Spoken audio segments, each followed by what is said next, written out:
कल की कथा में हम लोग सुने कि मार्कंडेय मुनि ने देखा कि भगवान के साक्षात स्वरूप नर और नारायण ऋषि पधारे हैं, नर नारायण ऋषि रूप में पधारे हैं। तब मार्कंडेय मुनि बड़े आदर भाव से उठकर खड़े हो गए और धरती पर लौटकर साष्टांग प्रणाम किया। भगवान के दिव्य दर्शन से उन्हें इतना आनंद हुआ कि उनका रोम रोम, उनकी सारी इंद्रियां एवं अंतःकरण शांति के समुद्र में गोता खाने लगे। शरीर पुलकित हो गया, नेत्रों में आंसू मरवाए, जिनके कारण वे उन्हें जो आंसू आ गए नेत्र में तो ठीक से भगवान को वे देख भी नहीं सकते।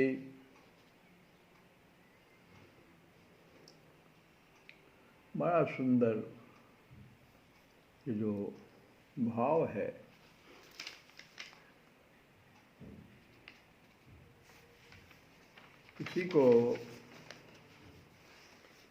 इसी भाव को हम लोग सुने।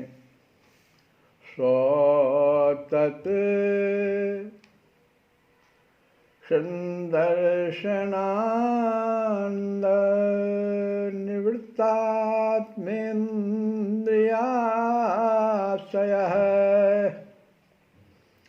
हृष्टारोमा, सारा रोम कूप खड़ा हो गया।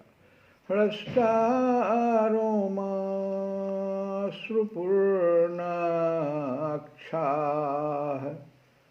नाशे तव उदीक्षितमा।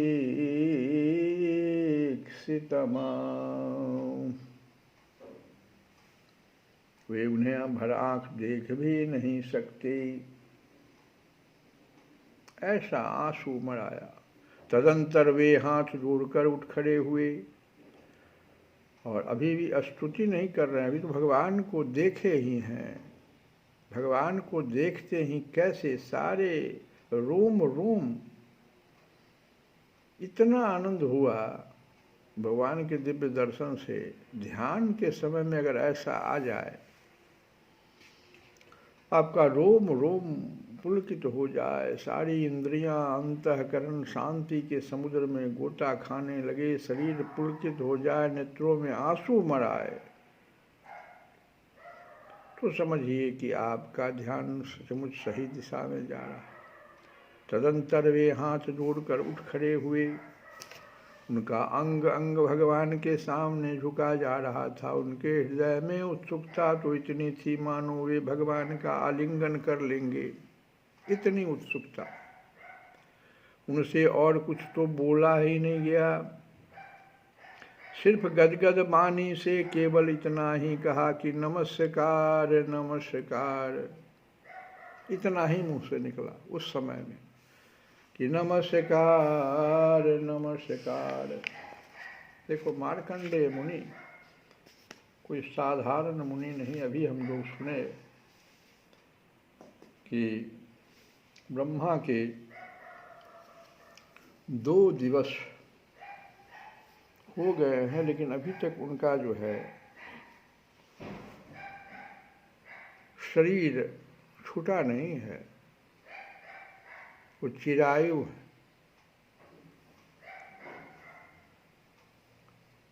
तो वैसे ऋषि के द्वारा जब भगवान का दर्शन हुआ तो किस प्रकार से उनका भाव शब्द को कैसे कैसे आ रहा है, बड़ी गहराई से इसको समझना चाहिए। मुंह से सिर्फ गदगद, लेकिन वाणी में पूरा उत्साह था। इतना ही कहा कि नमस्कार नमस्कार। इसके बाद, इतना कहने के बाद मार्कंडेय मुनि ने क्या कहा, कैसे स्तुति किया। उन्होंने पहले दोनों नर और नारायण को आसन पर बैठाया। बड़े प्रेम से उनके चरण पखारे और अर्घ्य चंदन धूप और माला आदि से उनकी पूजा करने लगे। भगवान नर नारायण सुखपूर्वक आसन पर विराजमान थे और मार्कंडेय जी पर कृपा प्रसाद की वर्षा कर रहे थे। पूजा के अनंतर मार्कंडेय मुनि ने उन सर्वश्रेष्ठ मुनिवेशधारी नर नारायण के चरणों में प्रणाम किया और उसके बाद स्तुति गाने लगे। अब क्या मार्कंडेय मुनि के वाणी से निकल रहा है, सुनो। कहते हैं कि किम वर्णये तव विभो यदुदीरितो सुः संस्पन्दते तमनुवांगमन इंद्रियाणि असपन्दन्ति वै तनुभूताम् अज सर्वयोस्य स्वस्यास्यथापि भजतामयसि भावबन्धु। हे भगवन, मैं अल्पज्ञ जीव भला आपकी अनंत महिमा का कैसे वर्णन करूं। किम वर्णये, क्या वर्णन करूं, अल्पज्ञ हूं।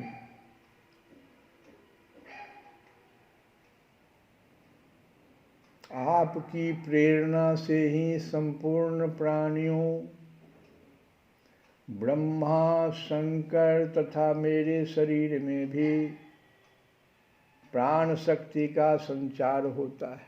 हे भगवान, आपकी प्रेरणा से संस्पंदते तमनुवांगमन इंद्रियाणि, आपकी प्रेरणा से होता है कि हम लोग जितने भी हैं, हमारे भीतर जो प्राण शक्ति का संचार हो रहा है इस शरीर में, ये भगवान की प्रेरणा से होता है।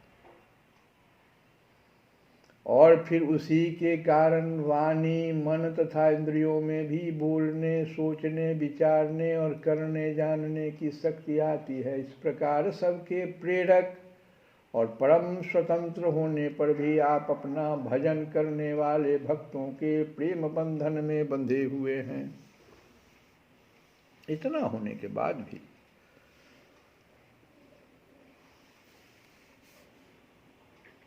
भजताम असि भावबंधु। आगे कहते हैं कि मूर्ति में भगवतो भगवान त्रिलोक्या क्षेमाय ताप विरमाय च मृत्युजित्यै नाना विभर्त्य वित्तुम अन्यतनुरयथेदम् सत्वा पुनः ग्रससि सर्वं येव अर्णानाभि। अर्णानाभि कहते हैं मकड़ा को। जैसे मकड़ा अपना जाल बना लेता है पहले और फिर सबको गिल जाता है, ले लेता है, ऐसे भगवान आप करते हैं। अर्णानाभि, मकड़ा। प्रभु, आपने केवल विश्व की रक्षा के लिए ही जैसे मत्स्य, कूर्म आदि अनेकों अवतार ग्रहण किए हैं, वैसे ही आपने ये दोनों रूप भी, अभी जो दो रूप हैं आपके नर और नारायण, ये भी त्रिलोकी के कल्याण, उसकी दुख निवृत्ति और विश्व के प्राणियों को मृत्यु पर विजय प्राप्त करने के लिए ग्रहण किया है।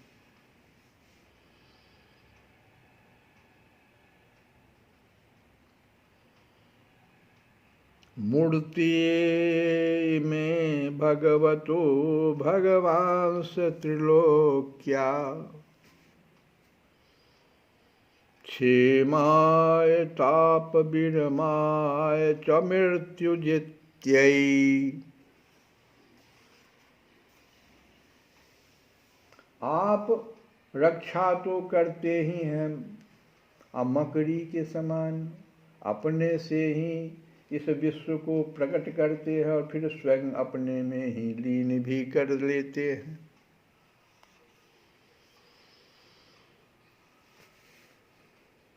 नाना विभर्त्य अवितुम अन्य तनुरयथेदम सृष्ट्वा पुनः आप प्रकट कर देते हैं विश्व को। पुनः ग्रससी सर्वम इव अर्णानाभिमकराकित। फिर आगे स्तुति में भगवान से कहते हैं कि तस्यावितुः स्थिर चरेसितुर अंघ्रिमूलम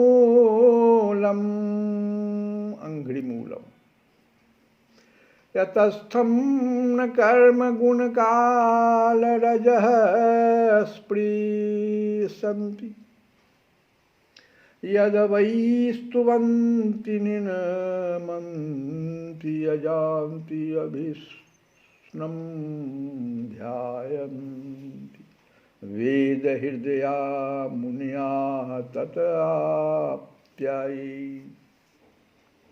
हे भगवान, आप चराचर पालन और नियमन करने वाले, मैं आपके चरण कमलों में प्रणाम करता हूँ।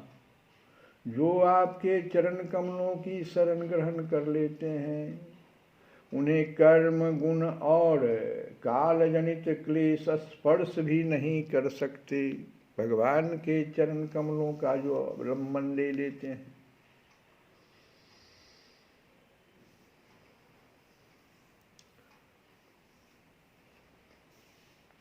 इसके बाद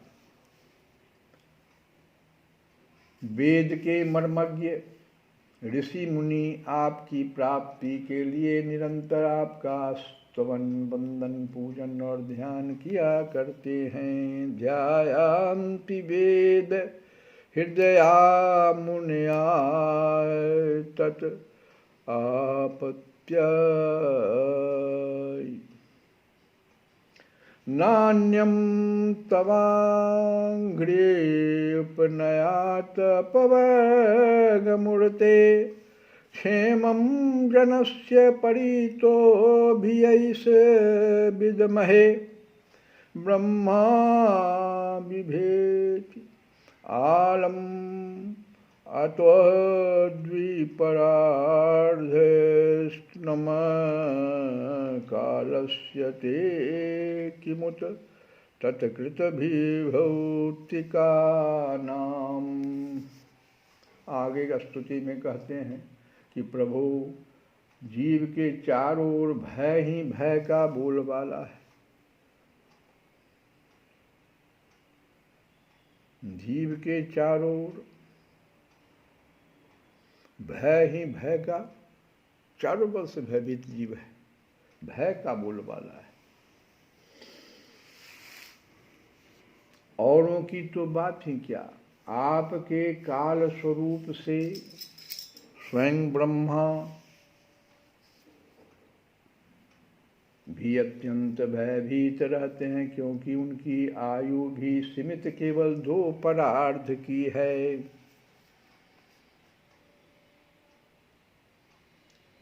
द्विपरार्धिस्नेह, ब्रह्मा जी का भी भयभीत रहते हैं। ब्रह्मा भी अत्यंत भयभीत रहते हैं। फिर उनके बनाए हुए भौतिक शरीर वाले, जब ब्रह्मा स्वयं भयभीत है तो उन्हीं के द्वारा तो ये रचना है, तो उनके द्वारा बनाए हुए भौतिक शरीर वाले प्राणियों के संबंध में तो कहना ही क्या है। ऐसी अवस्था में आपके चरण कमलों की शरण ग्रहण करने के अतिरिक्त और कोई भी परम कल्याण तथा सुख शांति का उपाय हमारी समझ में नहीं आता। ये मार्कंडेय महामुनि का ये भाव है, वचन है, वाणी है। समझो कि ऐसी अवस्था में सब कोई भयभीत है, ब्रह्मा से लेकर और उनके द्वारा, ब्रह्मा जी के द्वारा बनाए गए सभी प्राणी भयभीत हैं काल से। तो फिर भगवान के चरण कमलों की शरण ग्रहण करने के अतिरिक्त और कोई भी परम कल्याण तथा सुख शांति का उपाय हमारी समझ में नहीं आता, क्योंकि आप स्वयं ही मोक्ष स्वरूप हैं।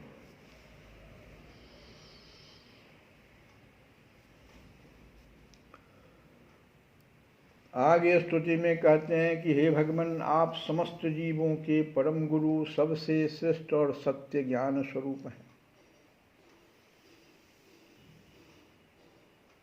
इसीलिए आत्मस्वरूप को ढक देने वाले देह गेह आदि निष्फल, असत्य, नाशवान और प्रतीति मात्र पदार्थों को त्याग कर मैं आपके चरण कमलों की ही शरण ग्रहण करता हूँ। तद्वै भजामि तोधियसे तव पादमूलम् हित्वेद आत्मच्छति च आत्मगुरौ परस्य देहादि अपार्थम असत अनित्यम अभिज्ञ मात्रम विन्देत ते तरहि सर्वं मनीषितार्थम। आपके चरण कमलों की ही शरण ग्रहण करता हूँ। कोई भी प्राणी यदि आपकी शरण ग्रहण कर लेता है तो वह उससे अपने सारे अभिष्ट पदार्थ प्राप्त कर लेता है। भगवान के चरण कमलों को गंगा जी भी, भोले बाबा, सब कोई, ब्रह्मा जी, सब पकड़े हुए। जीवों के परम सुहृद प्रभो, आगे मार्कंडेय स्तुति में कहते हैं कि जीवों के परम सुहृद प्रभो, सबसे सुहृद जीव के आप ही तो हैं प्रभु। सत्वं रजः तम इति सा तमात्मबन्धो मायामयाः स्थिति लयोदय हेतवोस्म लीलाघृता यदपि सत्वमयी प्रशान्तै नान्येर्न्य व्यसनमोहभियक्षयाभ्ययम्। जीवों के परम सुहृद प्रभु, यद्यपि सत्व, रज और तम ये तीनों गुण आपकी ही मूर्ति हैं। सत्वं रजः तम इति सा तवात्मबन्धौ, इन्हीं के द्वारा आप जगत की उत्पत्ति, यही तीन गुण से तो आप जगत की उत्पत्ति, स्थिति, लय आदि अनेकों मायामयी लीलाएं करते हैं। फिर भी आपकी सत्व गुणमयी मूर्ति ही जीवों को शांति प्रदान करती है। इन तीनों में जो सत्वमयी मूर्ति है वही जीवों को शांति प्रदान करती है। रजोगुणी और तमोगुणी मूर्तियों से जीवों को शांति नहीं मिल सकती। उनसे तो दुख, मोह और भय की वृद्धि होती है। तम और रज और तमोगुणी मूर्ति से तो जीवों को भय होता है, दुख होता है, मोह होता है, उसी में वृद्धि होती रहती है।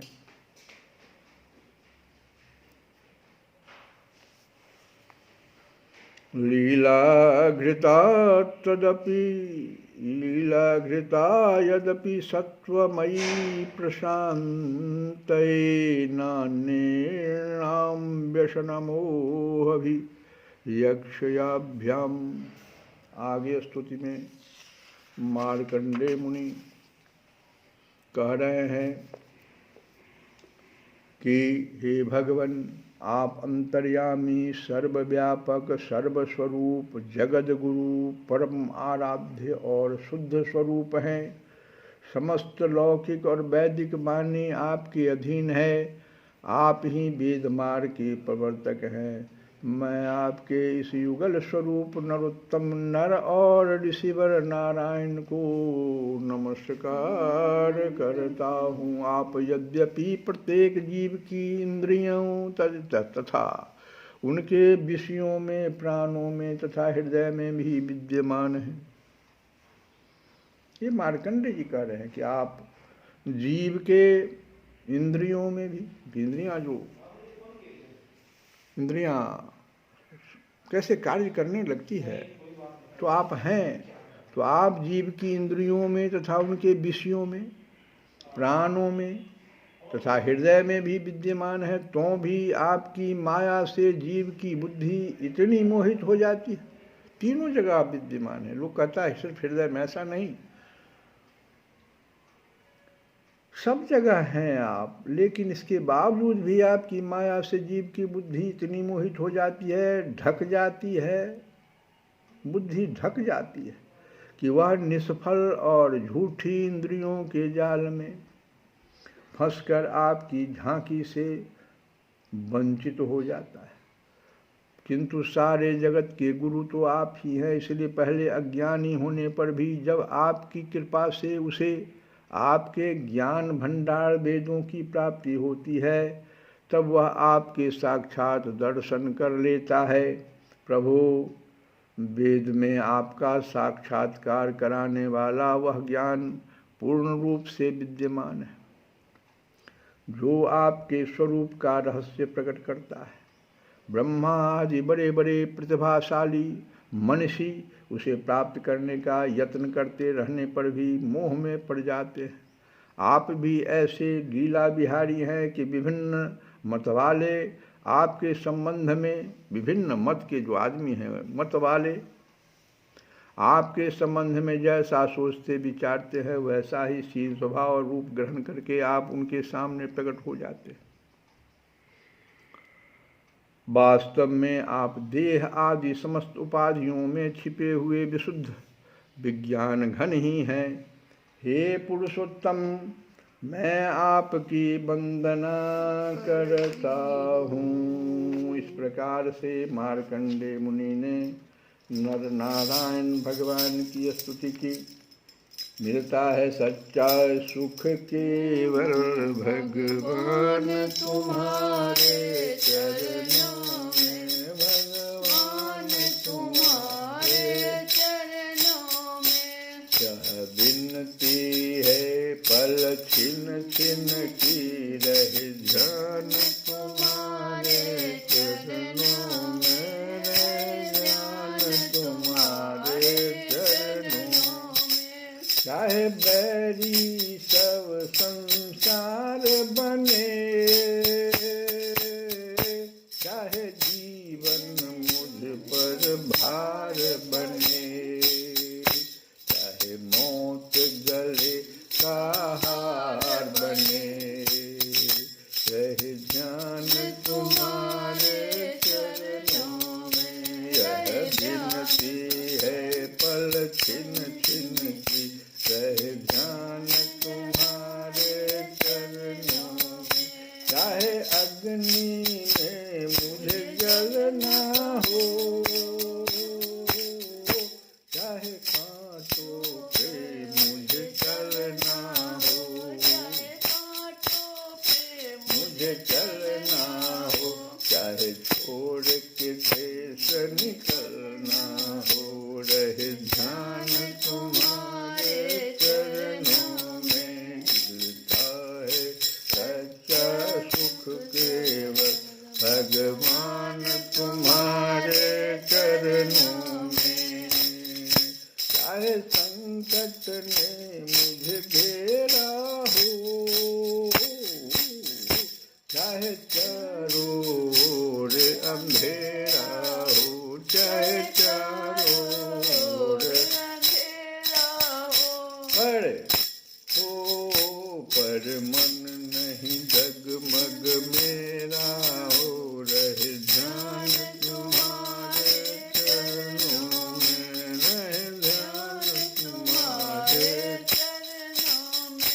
मिलता है सच्चा सुख केवल भगवान तुम्हारे चरणों में। यही तो मार्कंडेय जी महामुनि ने भी तो यही कहा कि भगवान के चरण कमल को पकड़े रहिए। श्री कृष्ण गोविंद हरे मुरारे, हे नाथ नारायण वासुदेव।